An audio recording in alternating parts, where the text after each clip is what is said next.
जनवरी की आज 10 तारीख है और सुबह भी मेरे यहाँ बारिश हो रही थी और बीच में इतने जो घने काले बादल आ रहे थे, ऐसे लग रहा था कि अभी फिर से ये बरस जाएगा। तो आज मैं एक आपके साथ बहुत ही ज़रूरी वीडियो शेयर करना चाहती हूँ। तो मेरे कई भाई बहन इस टेक्निक को अपनाते भी होंगे अपने गार्डन में, तो वो मैं टेक्निक शेयर करना चाहती हूँ कि बहुत सारे अगर प्लांट्स आप लगाते हैं तो कई बार कई गमलों में जो आपको टाइम ही नहीं मिलता होगा खाली करने का। तो जैसे पर्सलिन वगैरह मैंने लगाया था तो उसमें मैंने क्या काम किया और बहुत ही कम मेहनत में, नाम मात्र की मेहनत में हम जो एक ही पॉट में कई सीज़न के फ्लावर्स कैसे पाएँ, तो स्मार्ट गार्डनिंग में ये मैं आज आपको बताऊंगी।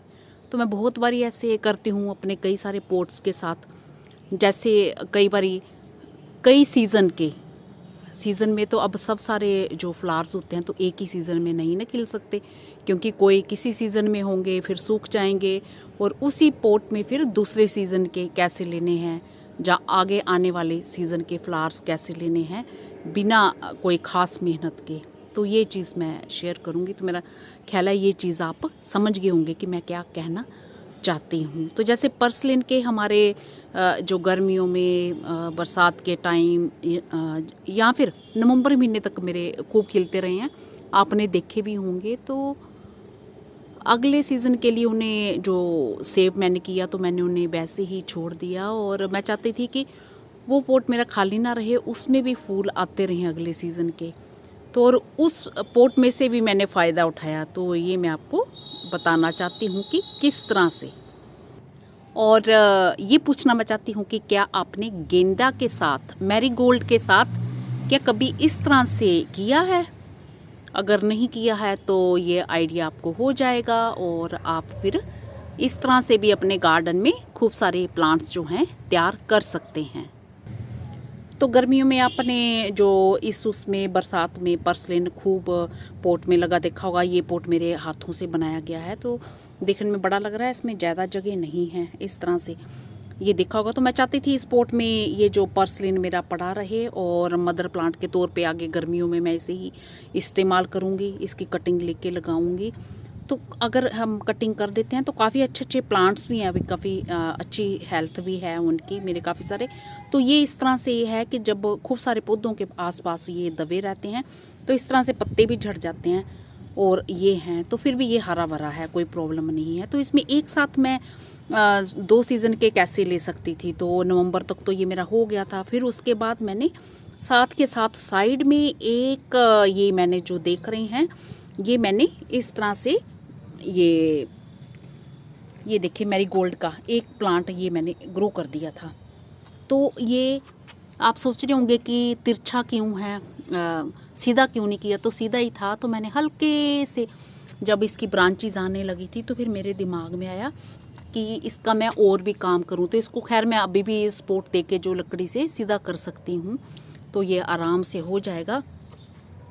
तो इसके पास एक और ये छोटा सा गमला जो पोट मेरा ये छोटा सा ये देख रहे हैं ना, तो इसमें भी ये खिल रहा है। तो मैं इसमें कैसे तैयार किया, किस टेक्निक से तैयार किया, तो इसमें मेरे पहले से ये जो ये प्लांट देख रहे हैं ये, तो मैं 3 हफ्ते पहले ये वीडियो बनाना चाहती थी। ये फूल खिल रहे थे इसमें, ये फूल आपने बीज से पहचान लिया होगा कि टिथोनिया का ये खिल रहे थे। इसमें टिथोनिया के इसमें खिले हुए मैंने फ्लावर्स भी दिखाए।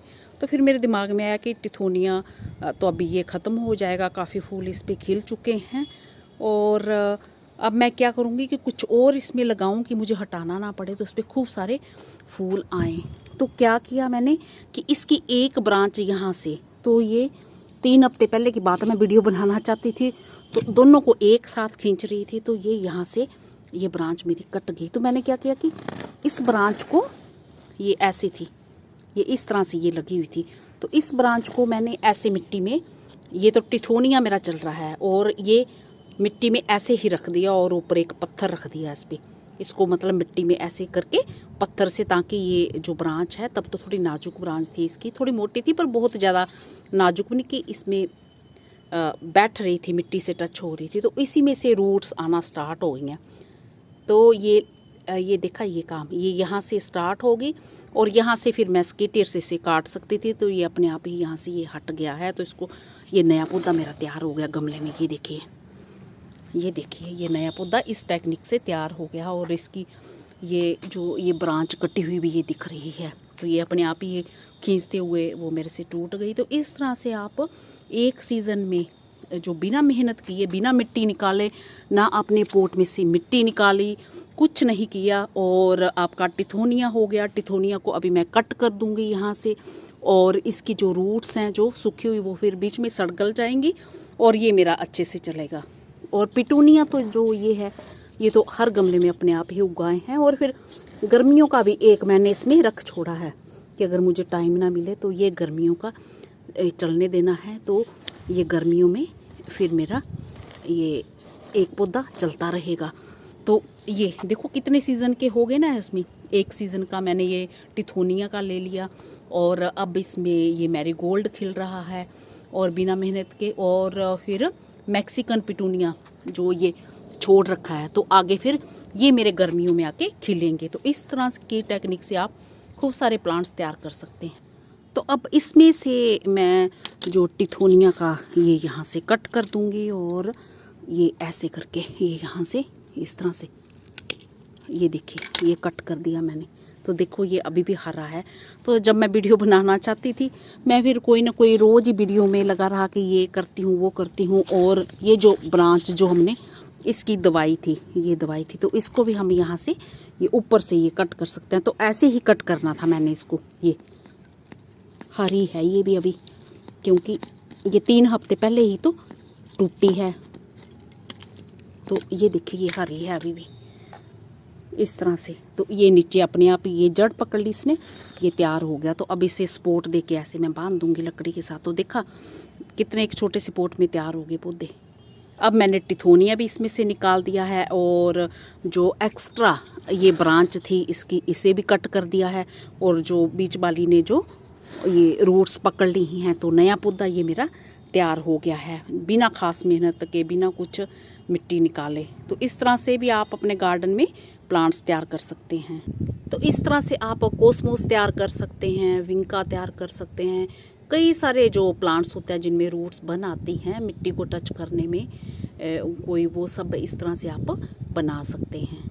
अगर कोलियस जो आपके बड़े साइज़ के हो गए हैं तो उन्हें भी इस तरह से कोई जो ब्रांच उनकी मिट्टी में दबा सकते हैं। तो ये हमारी एक किस्म से लेयरिंग होगी। एक तो एयर लेयरिंग होती है, ऊपर मिट्टी हम बांधते हैं, और ये बीच में दबाना हो गया। तो पूरा मैंने बीच में दबाया भी नहीं है, बस ऊपर ही एक पत्थर रख दिया और वो